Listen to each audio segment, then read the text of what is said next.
Olá! Todo mundo conhece o iPhone, o MacBook, mas por trás de tudo isso existe uma verdadeira fortaleza financeira. E como ela funciona? Bom, é isso que a gente vai ver. Vamos mergulhar nos números da Apple para entender a história que eles contam sobre o poder e a estratégia da empresa. Bora lá? Vamos começar com este número aqui na tela. 108,8 bilhões de dólares. É uma quantia, assim, absurda, difícil até de colocar na cabeça. Mas o que exatamente isso significa para a Apple? É o lucro, a receita total? A resposta, na verdade, já mostra muito sobre a força da companhia.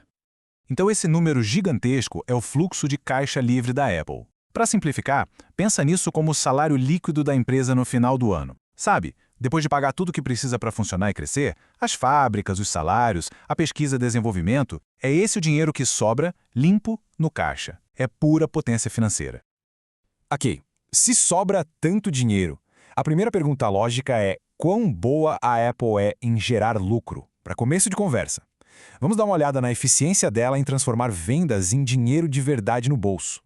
O legal aqui é que esses números contam uma história em 3 partes. A margem bruta de 46% quer dizer que para cada dólar que entra com a venda de um produto, sobram 46 centavos depois de pagar o custo de fabricação. Aí vem a margem operacional, de 31%, que é o que sobra depois de pagar marketing, salários e outras despesas. E o mais importante, a margem líquida de quase 24%.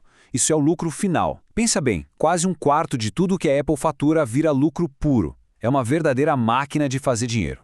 Mas olha só, não adianta só ser lucrativo. Uma empresa precisa ser eficiente em usar o dinheiro dos investidores para gerar esses lucros. E para medir isso, existe uma métrica superpoderosa chamada Retorno sobre o Patrimônio Líquido, ou ROI. E o ROI da Apple é simplesmente absurdo. Quase 150%. Sabe o que isso significa? Que para cada real que os acionistas investiram na empresa, a Apple conseguiu gerar quase R$1,50 de lucro em apenas um ano. É um nível de eficiência, de criação de valor que pouquíssimas empresas no planeta conseguem sequer sonhar em alcançar. Certo, já ficou claro que a empresa é uma potência. Mas e a ação na bolsa? Será que o mercado já precificou todo esse sucesso? Em outras palavras, para quem pensa em investir hoje, a ação da Apple está cara? Olhando para essa tabela, a gente vê várias maneiras de medir o preço da ação. E, honestamente, não importa muito o ângulo que se olhe. Se a gente compara o preço com o lucro, com as vendas, a conclusão é a mesma. Os números são altos. E isso quer dizer que o mercado tem expectativas altíssimas, apostando que a Apple vai continuar crescendo e lucrando nesse ritmo impressionante. Uma empresa que gera tanto caixa tem basicamente duas opções. Ou ela reinveste tudo no próprio negócio, ou ela devolve uma parte do dinheiro para os seus donos, que são os acionistas. Vamos ver qual é a da Apple. E aqui fica muito clara a preferência da Apple.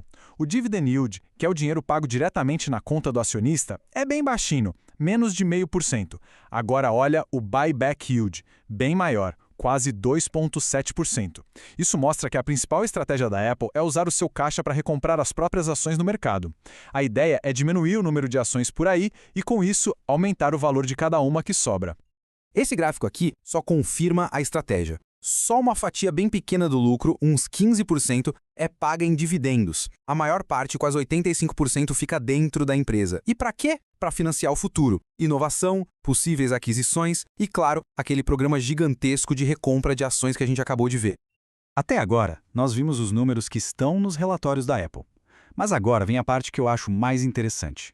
Os números que não estão lá. Porque, às vezes, o melhor jeito de definir o que uma empresa é pelo que ela não é. Vamos começar com a regra dos 40.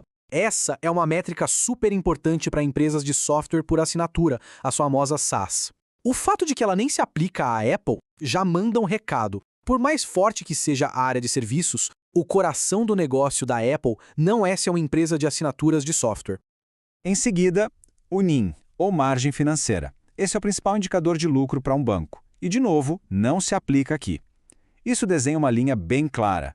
Mesmo com o Apple Pay e o Apple Card, a empresa não funciona como um banco. Ponto final. E por último, vem das mesmas lojas. Uma métrica essencial para o varejo tradicional, tipo supermercado ou loja de departamento. E o que isso nos diz? Que as Apple Stores, por mais icônicas que sejam, são só a ponta do iceberg. O negócio da Apple é muito, mas muito maior do que as 4 paredes das suas lojas. É um ecossistema completo.